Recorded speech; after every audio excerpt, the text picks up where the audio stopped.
DIY lang. Wala kaming accommodation, parang ganon. Parang tawag doon nga. DIY. DIY lang kami. Pipili din namin makapunta doon, makapag-swimming ng napakaliit lang ng budget na dala-dala. Lakasan lang ng loob para makapamasyal. Wala kaming kasiguraduhan pagdating namin doon. Ito, nasa ano po hostel kami, nakasay kami, napakaluwag sa sakyan.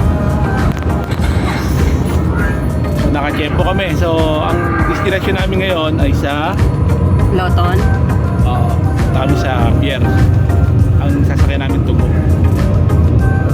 Pagdating dun sa pier, update ko kayo. Mga fish, hindi namin bali napaprint yung ano namin. So, kailangan pumunta pa kami dito. So, napunta muna kami dito sa ano, sa office. Kasi nga, hindi napaprint yung aming ano, ticket pass ba tawag doon?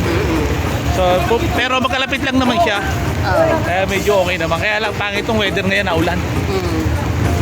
Josie basa. Ay, ako pala basa.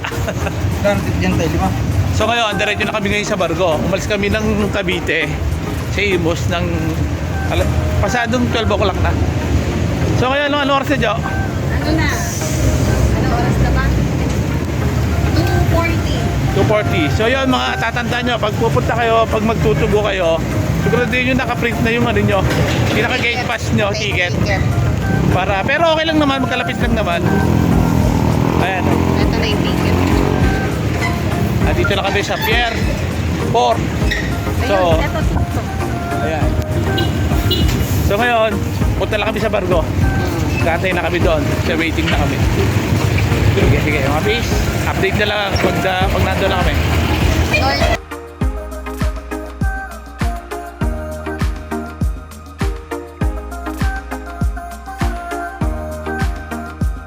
Napaga kami ng dating. So nagpasyon muna ito na kumain muna kami bago kami sumampa. North tayo, ano natin, departure. 5:30 pero dapat 4:30 nakasakay na tayo. So kumain muna kami rito. Budget din pa rin. Siyempre. Ang ano kasi natin, makatipid. Mamaya, dali muna, bibili kami ng mga kailangan. Dito na, si Josie. Waiting area na kami. So yun yung sasakyan.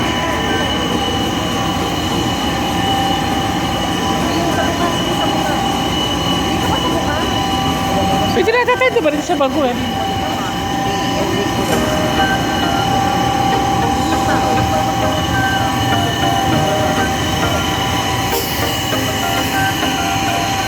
Dito kami sa waiting area. Antayin na lang sa flight. Ito lang dala natin. At hindi naman flight eh. Departure date. Departure. 40.